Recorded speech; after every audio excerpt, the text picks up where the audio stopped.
Are you finding it harder to fall asleep these days? Tossing and turning at night, wondering why you just can't seem to get a good night's rest? You are not alone, and the solution might be simpler than you think.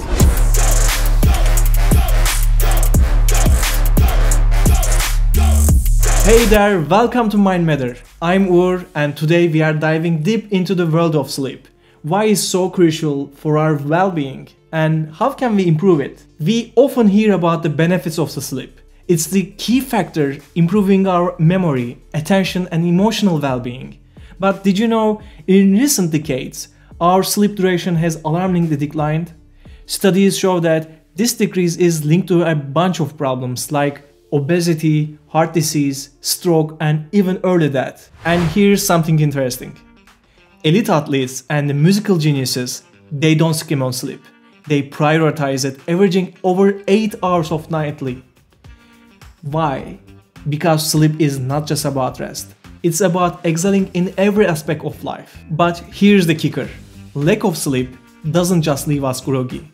It impairs our judgment, slows our reaction time, and clouds our decision-making skills. Ever felt like you are not functioning at your best after a bad night's sleep? There is a reason for that. And let's not forget, sleep is a powerhouse for our brains, especially for students. Better sleep leads to better grades. It's not just about the night before the exam, it's about consistent quality sleep. So, in this video, we will explore the science behind sleep, its stages, and I will share some practical, scientifically backed tips to help you achieve that rejuvenating sleep you have been dreaming of. If you are excited to uncover the mysteries of sleep and transform your nights, hit that like button, subscribe to Mind Matter, and don't forget to share your thoughts and questions in the comments below. Let's embark on this journey to better sleep and consequently a better life. Ready? Let's get started. You might think of sleep as just off time when you are not awake, but it is much more than that. Sleep is an active and essential part of our lives. It's like a complex control center in our brain, working in the background. Just like a busy office, different parts of our brain are responsible for keeping us awake and getting us to sleep. Think of substances like norepinephrine and serotonin as office workers, each doing a specific job to keep us alert. And when it's time to sleep, it's like some workers go home, allowing us to drift off. So, sleep isn't just the opposite of being awake, it's a whole different state where our brain switches gears, does important work for our well-being. So after all of these, you may ask, why do we sleep? The exact reasons are as elusive as satisfying ending to our favorite TV shows. You know nothing, Jon Snow. Scientists have been studying sleep for ages, and while they may not have all the answers, they have got a few tantalizing theories. One leading theory is the restoration theory. Imagine your brain is like your smartphone. It needs to recharge, right? After a long day of thinking, learning, and browsing on the Instagram, your noggin needs to recuperate and get ready for another day of mental gymnastics. During sleep, your body repairs tissues, muscles grow, hormones are secreted, and your immune systems get a booster. It's like hitting the refresh button on your body's browser. But let's not forget our head honcho, the brain. Enter the second major theory, which is the brain plasticity theory. Sleep is like a night shift janitor for your brain, sweeping away the unnecessary thoughts and strengthening the connections you need for learning and memory. Every time you nod off, your brain is tidying up, consolidating memories from the day and learning new skills. It's like downloading updates, except you don't have to click remind me later. Now let's get a little psychedelic with the third theory, the evolutionary theory, which suggests that sleep is kind of animal king of the hill strategy. Way back on the savannah, sleep may have evolved to keep our ancestors out of the harm's way. By dozing off in a safe space, they avoided predators during times when they were most vulnerable. For our hunter-gatherers forebears, sleep wasn't just be to rest, it was survival 101. But as we peel back the layers, sleep reveals itself as a multifaceted enigma. Beyond restoring energy and enhancing memory, it also plays a critical role in emotional regulation, fostering creativity, and even influencing our immune system. While sleeping, the brain removes toxins, including those linked with Alzheimer's disease. As if sleep is the unsung hero of our well-being, working tirelessly behind the scenes. These theories are not exhaustive or all-inclusive of the prevalent ideas. Rather, they serve to frame the concept that we do not fully understand sleep yet. It's more accepted that no single theory explains it all, and a combination of all of these more likely to hold the key to understand sleep. But enough of the whys, let's dive into how we sleep. Embarking on our exploration of sleep, we first navigate through the stages of non-REM, an acronym standing for non-rapid eye movement. This vast sea of slumber encompasses 3 distinct phases, each deeper than the last, much like the layered depth of the ocean. Together, these stages form the entirety of the non-REM stage, setting the stage for the REM sleep that follows. Let's delve into each of these phases, beginning with the shallowest one. Think of the first stage of non-REM sleep as the moment you first dip your toes into the ocean. This stage, lasting only 1 to 7 minutes, is when you are just beginning to doze off. When someone is awake, an EEG of their brain shows a mixture of high frequencies in which a lot of neurons are firing, but not in a completely coordinated way. As the person starts to go into a night sleep, or the advanced stage, those frequencies slow down into a pattern called theta wave. But here you are not fully relaxed yet. It's like floating on the water surface, still aware of the surroundings. You can be easily awakened during this stage, and you might feel as if you hadn't slept at all. As you descend into the stage 2, lasting about 10 to 25 minutes, you are entering the shallow reef of your sleep. Your muscles relax, your body temperature drops, and your heart rate and breathing slow down. Eye movement cease and brain waves show a new pattern, including short bursts of activity known as sleep spindles, which help resist external disturbances.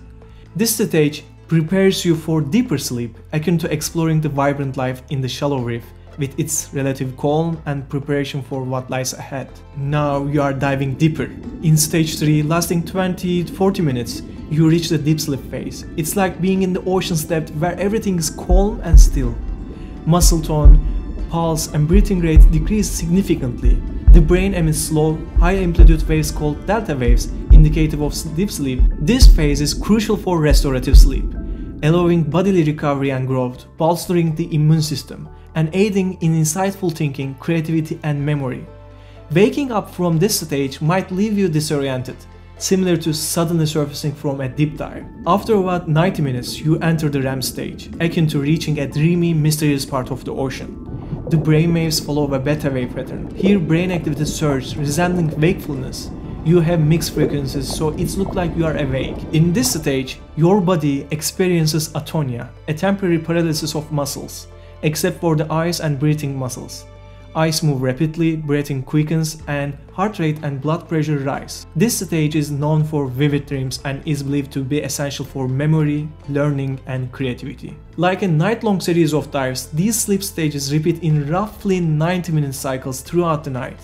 The initial cycles is shorter, 7 to 100 minutes, but each subsequent cycles extend 20 minutes more. The proportion of REM sleep increases in each cycle, becoming up to 30% of the cycle later in the night, illustrating a progression into deeper, more immersive part of the sleep ocean as the night unfolds. Typically, a person experiences 4 to 5 cycles in a night, each dive revealing more of the mysterious underwater world of the sleep. This journey through the sleep cycles, much like a step-by-step descent into the ocean, reveals the complexity and essential nature of our nightly slumber. Just as every level of the ocean has its own unique characteristics and the importance, each stage of sleep plays a crucial role in our overall health and the well-being. So, how can we navigate these intricate stages of sleep in our daily lives in a better way?